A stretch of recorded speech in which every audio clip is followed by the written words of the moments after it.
Hey everybody, it's Eri from Tokyo. This is your cryptocurrency update from Japan, and as I am just about to reach that big round 100,000 subscriber number, this is a very rare video for me.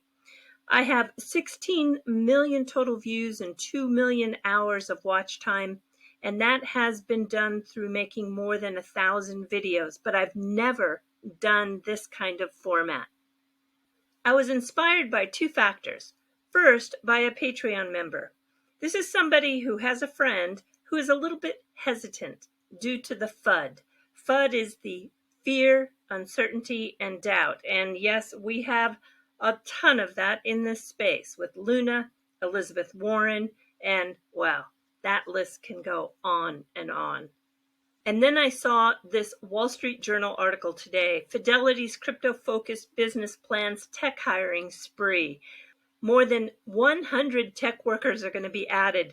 This is to branch out beyond Bitcoin. This is about the entire digital currency ecosystem, and it is all led by a Mr. Tom Jessup. Fidelity has more than 7 trillion under management, and they have been running ahead of the curve since 2015 when they began mining Bitcoin. They have been waiting for the market to catch up. In about 13 minutes, we'll take you from 2017 to May 2022. These clips are intended to be valuable if you are brand new or if you have been in this space for many years. The reason why I am focusing on Tom Jessup is because he is forging the way for the institutional investor. It's the institutional investor that's going to move the needle on adoption, regulatory clarity, and the size of this market. The size is what is going to drive the price. At the end of the day, I know many of you are not here for the tech. You are here to build wealth. Do enjoy and feel free to share.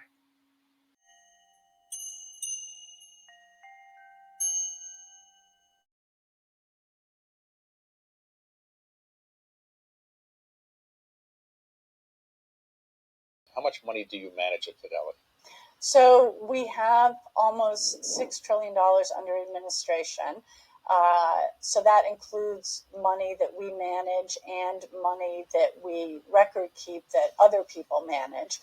We manage over $2 trillion, about $2.5 trillion in equities, fixed income, money market, and other assets. So your company is privately owned, so it's owned by the people that work there and your family. Yes. So any investment bankers ever come along and say you should take this public? That ever happened? It's happened, for sure. The chance of that is zero, I assume? No, I haven't been. I think by the time I came along, all the investment bankers had given up on making that pitch because they made it to my father so many times and it never went anywhere. What is the reason why you don't want to take the company public? As with lots of things, there are trade-offs. So I would say the first thing that my father always said is we don't need the capital that going public would bring us. So. Hello and welcome. We are in New York for Swift Business Forum, and I'm here with Tom Jessup, former global head of technology business development at Goldman Sachs, and now president of Chain. Hi, Tom. Hi. So Chain is a provider of blockchain technology. You create and operate networks of blockchain. And we're here obviously talking about the benefits, the revolutionary benefits of this technology. But can financial services firms really take advantage of this if they do not change and revolutionize their own business models? I think the right way to think about it is that I think there's great value in thinking about blockchain in the context of both existing business processes, but also new ones. And I can cite a couple of examples. If you think about some of the settlement problems we have on Wall Street, in a day when we can trade large amounts of securities in a millisecond at very low cost, largely algorithmically between machines, it's somewhat ironic that that same transaction takes 3 days to settle between the time that the securities are delivered on one hand and the cash is delivered on another. And that process actually involves lots of people. With blockchain technology, there's the potential, and a lot of people are looking at this, to move settlement of securities onto a chain where that transaction happens instantaneously. The way to think about it is at the time of trade is also the time of settlement. And that's a very powerful concept in the existing Wall Street stack because of the capital that people need to hold against some of these exposures and also the operational cost. Again, people think of Fidelity as either a retail broker or an asset manager, but we're the largest provider of benefit services in the U.S., and we also service about 13,000 financial institutions as an institutional broker-dealer. So, something like blockchain has wide-ranging implications for all of our businesses.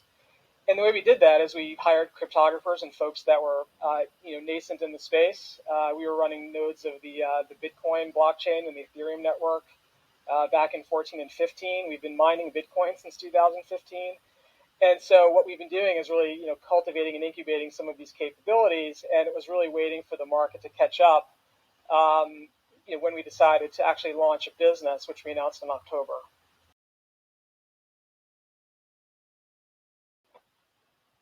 Yeah, I don't think that the institutions missed the rally at all. I think what we've seen, particularly since the beginning of the lockdown in the U.S. and in Europe at the beginning of March, is that, if anything, interest in the space has redoubled, and anyone sitting on the fence in terms of largely either hard money thesis around Bitcoin or even pre-halvening positioning certainly came into the market. And I think we've always maintained as an institution, serving institutions in the space, that the influx of institutional money looks more like an incoming tide than a wave. We don't have the peaks and troughs of retail flow, but we do see steady interest up and to the right from institutions, and that's borne out by the survey that we released last week. Our CEO, Abby Johnson, was actually investing money and hiring people to mine Bitcoin, to run nodes of the Bitcoin. How did she see this so soon? Yeah, it was, as I understand it, it was part of a strategy discussion, and the theme for the company or the dialogue was frictionless capital markets. And somehow out of that discussion, she and others became very interested in blockchain.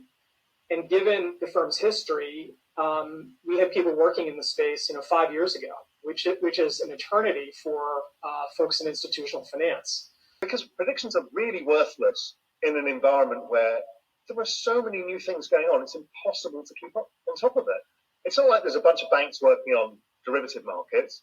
We're talking about half of Silicon Valley, this whole kind of group of renegade finance people and a bunch of people around the world all doing stuff of which we've got no idea what they're working on. Yeah, and you look at some of these these new DeFi projects that have launched, and just the uptake over the course of a matter of days or weeks. I mean, it's kind of astounding. It's almost breathtaking, the amount of innovation, how people are thinking about this, and the people that are committed to creating this new ecosystem. And I love the engineers come at it completely different than us finance people. Yes. They come at it as a problem solving, not okay, this is how we've done it, let's adapt it. They're like, no, forget that. You could do it this way, it's much more efficient. And those two things together, I think, are super powerful. Yeah, I mean, that engineering mentality, which is effectively, there's no problem that can't be solved by technology. And like to your point, I don't care about what happened in the past. There's just a problem to be solved. To me, that is the most amazing aspect of what's going on in the ecosystem and why it's attracting such talent. I think as somebody who personally has been involved in the space for several years, I think we've reached a tipping point. And I think what we've seen is you've seen an acceleration of institutions that were studying and evaluating the space. They quickly moved to operationalizing it in that call it macro context or backdrop. And we have not seen that demand or interest abate at all, given that we continue to operate in the same macro environment, if not one that's more expansive as we were a year ago. I will say that our clients, institutions that work with us, have been steady net buyers throughout this entire period, and we continue to see strong demand among institutions for access to the asset class. Tom, so does that mean that the history of 80% declines, which it's done a few times now, was that just early period growing pains? Do you think we've entered a period either structurally or because of sentiment or flows where that's just no longer possible? Look, I wouldn't rule it out, but I think we're in a very different market now than the one we experienced in 2017. I think the composition of investor interest has changed dramatically. We've moved from, in 17, a very retail-driven frenzy into the final weeks of that year, and now we're seeing much broader based institutional adoption. You're seeing this certainly from service providers like us in our business. You're seeing this through open interest on futures exchanges. You're seeing this with BlackRock announcing that a few of their funds will have access to Bitcoin futures. I also think the market's maturing. There's more liquidity. Volatility is down about 50% from where it was in 2017. So we believe that the composition of this investor base and what's driving the market higher today is fundamentally different than what we saw 3 years ago. The first Bitcoin began trading in July of 2010, and Tom, if I have this number right, it's 0.0008% of a dollar per Bitcoin as the first trade. Sounds right. Yeah, that's pretty low. It's come a long way. By April of 2021, the price reached $61,000 per Bitcoin. So that's a pretty good return. As digital money became an investable asset class and many other digital coins came to market as well. The growth certainly has not been a linear pathway. The price is extremely volatile, and it's not been controversy. It has not been without controversy or skeptics. Bill Gates calls digital assets a miracle of modern finance and a force for good, especially for poorer countries, while Warren Buffett was more skeptical, claiming that it doesn't create anything. Former CEO of Google, Eric Schmidt, calls digital assets a remarkable cryptographic achievement, while Treasury Secretary Janet Yellen had called it an inefficient way to conduct monetary policy, though her views, some she's expressed today, seem to be evolving and softening somewhat. So let's get right into it. And Tom, I'm going to start with you. How many cryptocurrencies are there currently? And at a high level, how are they differentiated? Many of them have different forms of technology backing them. So how do we unpack some of that and make sense of it all? Yeah, so we tend to use the term digital assets. There are certain digital assets that were conceived of or meant to behave like currencies, like Bitcoin, but there are many others that have nothing to do with that use case. So if you think about there being anywhere from 4,000 plus different types of digital assets, it's very hard to actually track how many. They serve different purposes, and so I would maybe at a very high level talk about Bitcoin, which really was conceived in the wake of the 2008 financial crisis as a form of hard money. It really is as much a monetary invention as it is a technology invention. There will only ever be 21 million Bitcoin mined. That rule is enforced by a network of computers and computing power that gets stronger every minute and every day as new participants join the network. And in the face of monetary and fiscal inflation and stimulus, it's taken on properties of digital gold. There are many other assets. There's a whole other class of assets which I would analogize to operating systems. So when you think of something like Ethereum, you've heard of Ethereum. It's the second largest market cap asset. I think an appropriate analogy, which may draw the ire of technologists, is that it's the modern day open source equivalent of an operating system like Windows or iOS or Android that anyone can develop programs on top of. And so there are many interesting things happening in that space. You've heard of NFTs, non-fungible tokens, digital artwork and music that have certain properties where the benefits of transacting those assets over time can accrue back to the artist, which is pretty cool. Those things run on these layer one networks. And in the financial sphere, there's a number of protocols that run on top of these operating systems that allow people to borrow and lend and transact in other digital assets without the need for intermediaries. So I think it is fundamental, this whole space is a computing revolution, why folks like Eric Schmidt and Bill Gates have taken to it. But the use cases are actually quite distinct, and there are even a whole set of use cases in industry, which are also interesting to look at in terms of how you use this immutable public ledger for tracking everything from identity to health records to sort of how your lettuce got from a farm in South America to a Walmart. I have to ask you about NFTs, what your views are on that, because so far I've heard that either NFTs are really innovative or they're utter stupid. I think that the concept is really interesting, right? So my son is a musician, avid musician, would love to pursue a career in music, but the economics of the music industry don't support it. NFTs are fundamentally a way to do digital rights management. I can create a song. I can effectively control how many are sold or a piece of digital art. And every time that thing transacts, as the original owner of that, I effectively get a royalty, which is really cool.